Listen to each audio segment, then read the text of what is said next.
அழகே அழகு சீரியலில் அடுத்ததாக என்ன நடக்க போகுது அப்படின்னு ஒரு ப்ரெடிக்ஷனாக பார்க்கலாம். பார்க்குறதுக்கு முன்னாடி யாருக்கெல்லாம் அழகுமதி சுயமரியாதையோடு இருக்கிறதும் யாருக்கும் அடிமை கிடையாது அப்படின்னு ஃப்ரீடம் உமனாக இருக்கிறதும் பிடிச்சிருக்கோ என்னோடய சேனலுக்கு மறக்காமல் சப்போர்ட் பண்ணி ஆதரவு தெரிவிங்க. நான் இப்படி தான் இருக்கணும் அப்படின்றதுக்கு அழகுமதி கேரக்டர் தான் ஒரு உதாரணமாக இருக்குது. ஏன்னா இன்றைக்கான எபிசோடில் அந்த மாதிரி தான் நடந்துச்சுன்னு சொல்லலாம். அப்படி என்ன நடந்துச்சுன்னா, அழகுமதியோட அப்பா ராமமூர்த்தி என்ன பண்ணிட்டாருன்னா, அழகுமதிகிட்ட கண்டிப்பாக நீ சுரேஷ்கிட்ட நீ மன்னிப்பு கேட்டே ஆகணும் அப்படின்னு வற்புறுத்துறாரு. ஆனால் அழகுமதி நான் எந்த தப்பும் பண்ணாத போது நான் ஏன் மன்னிப்பு கேட்கணும் அப்படின்னு சொல்லிட்டு ஸ்ட்ராங்காக இருந்தாங்க. அழகுமதியோட அப்பா காலையில் காய்கறி வாங்கிட்டு வீட்டுக்கு வராரு. வீட்டுக்கு வந்த சமயத்தில் தான் இந்த காய்கறின்னு சொல்லிட்டு அழகுமதியோட அம்மாட்ட கொடுக்கும்போது தான் சொல்கிறாரு, அழகுமதி மன்னிப்பு கேட்கலைன்னா இந்த காய்கறி கூட இனிமேல் வாங்கிட்டு வர முடியாது. அது மட்டும் இல்லாமல் நான் வேலை இல்லாமல் நம்ம வீட்டில் எந்த சோறு கூட சாப்பிட முடியாத அளவுக்கு தான் நடக்க போதா அப்படின்னு சொல்கிறாரு. கேட்ட அழகுமதி என்னப்பா இப்படி பேசுகிறீங்களே அப்படின்னு சொல்லி கேட்குறாங்க. ஆமாம் அழகுமதி, நீ செய்கிறத பார்த்தா அந்த மாதிரி தான் நடக்க போகுது. ஒரு மன்னிப்பு கேட்குறதுக்கு நீ இவ்வளோ யோசிச்சுட்டு இருக்க. அங்கே நீ மன்னிப்பு கேட்டால் தான் அவங்க என்னை சும்மா விட போகிறாங்க அப்படின்ற அளவுக்கு தான் இருக்குது. ஆனால் நீ என்னடானா மன்னிப்பு கேட்க மாட்டேன் அப்படின்றதுலே இருக்க அப்படின்னு சொல்கிறாரு. சரிப்பா, இப்போ என்ன செய்யணும்? உங்களுக்காக மன்னிப்பு கேட்கணும் அவ்வளோதானே? சரி, நான் மன்னிப்பு கேட்குறேன், கிளம்பிடுங்க, நம்ம போவோம் அப்படின்னு சொல்லிட்டு கிளம்பி போகிறாங்க. அப்போ அழகுமதியோட அப்பா படிப்படியாக தான் சொல்லி கூப்பிட்டு போகிறாரு. அழகுமதி நீ மன்னிப்பு கேட்குறதோட நிறுத்திக்கோ அப்படின்னு சொல்கிறாரு. ஆனால் இருந்தாலும் அழகுமதி எதையும் பேசக்கூடாது அங்கே அப்படின்னு கண்டிஷனோட கூட்டிகிட்டு போகிறாரு. அப்போ தான் தங்கராஜ் சுரேஷை வீட்டுக்கு வர சொல்லியிருந்தாரு. அந்த சமயத்தில் தான் சுரேஷ் ஏதோ மாதிரி நினச்சிக்கிட்டே இருக்காரு. நடந்ததெல்லாம் நினச்சிட்டு இருக்க சமயத்தில் தான் தங்கராஜ் என்ன மாப்பிள்ள அவள் வருவாளா வரமாட்டாளான்னு ஒரு டவுட்டாகவே உட்காந்துருக்கியோ அப்படின்னு தங்கராஜ் கேட்குறாரு. ஆமாம் மாமா, இவ்வளோ திமிரு பிடிச்சவ நான் எங்கேயும் பார்த்ததே இல்லை. அட விடுமாப்பில், அதுதான் மன்னிப்பு கேட்குறேன்னு சொல்லிட்டாங்களா? அது மட்டும் இல்லாமல் அந்த பொண்ணு வீடியோலாம் அழிச்சிட்டாங்கல்ல, அப்புறம் என்ன அப்படின்னு சொல்லி தங்கராஜ் கேட்குறாங்க. என்னம்மாம்மா வீடியோ அழிச்சிட்டா மட்டும் போதுமா? அதுக்கு பதில் வீடியோ போட சொன்னீங்களே, மன்னிப்பு கேட்க சொல்லி நான் தப்பான வீடியோ போட்டேன் அப்படின்னு சொல்லிட்டு ஒரு வீடியோ போட்ட சொல்லியிருந்தீங்க. ஆனால் செஞ்சாலா? எவ்வளோ திமிரு இருக்குது பார்த்தீங்களா அப்படின்னு சொல்கிறாங்க. விடுமாப்பில் பார்த்துக்கலாம் அப்படின்னு சொல்கிறாரு. அவங்க அப்பா ஒரு புள்ளப்பூச்சி, ஒரு சொன்னால் பயந்துருவார், அப்படிப்பட்ட கேரக்டரு, விடு அப்படின்னு சொல்லி தங்கராஜ் சொல்கிறாரு. தங்கராஜ் இப்படி சொன்னாலுமே மனசு ஆறாமல் சுரேஷ் என்ன சொல்கிறாருன்னா, அவள் என்னை வீடியோ எடுத்து ஆன்லைனில் விட்டாளா, அதே மாதிரி அவள் மன்னிப்பு கேட்குறதையும் நான் சோசியல் மீடியாவில் போடுறேன் அப்படின்னு சொல்லி அவர் ரெக்கார்ட் பண்ணுறதுக்கு ஃபோனை வச்சிடுறாரு.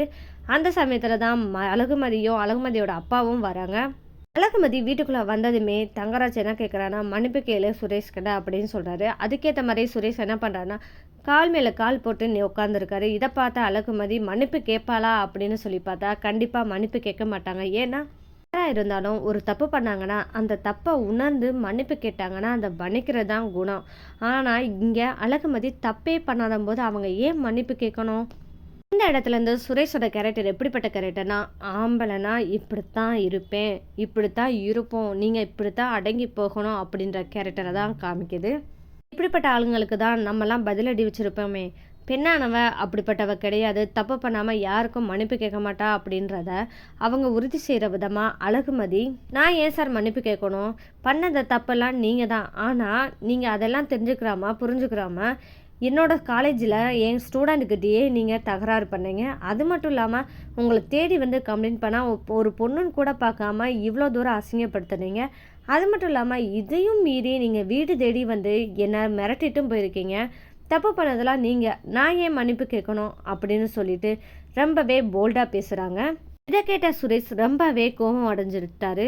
அது மட்டும் இல்லாமல் அழகுமதி கட் அண்ட் ரைட்டாக நான் இப்படித்தான், நான் தப்பு பண்ணால் தான் யாருக்கிட்டேயும் மன்னிப்பு கேட்பேன், தப்பு பண்ணாமல் நான் யாருக்கிட்டேயும் மன்னிப்பு கேட்க மாட்டேன், அது என்னோட சுயமரியாதையை அவமானப்படுத்துறதா போயிடும் அப்படின்னு சொல்லிடுறாங்க. ஏற்கான எபிசோடு இந்த மாதிரி தாங்க போச்சு. அடுத்ததாக என்ன செய்யப்படுறா, தங்கராஜ் ரொம்பவே கோவப்பட போகிறார். ஏன்னா தான் சொன்ன ஒரு வார்த்தைக்கு யாரும் மீறி பேசக்கூடாது அப்படின்ற எண்ணத்தில் இருக்கிறவர் தான் இந்த தங்கராஜ். ஆனால் ஒரு பொண்ணாக இருந்துக்கிட்டு நம்ம முன்னாடியே எதிர்த்து பேசுகிறான்னா அவளை விட்டு வைக்கலாமா அப்படின்னு யோசிக்க போகிறாரு.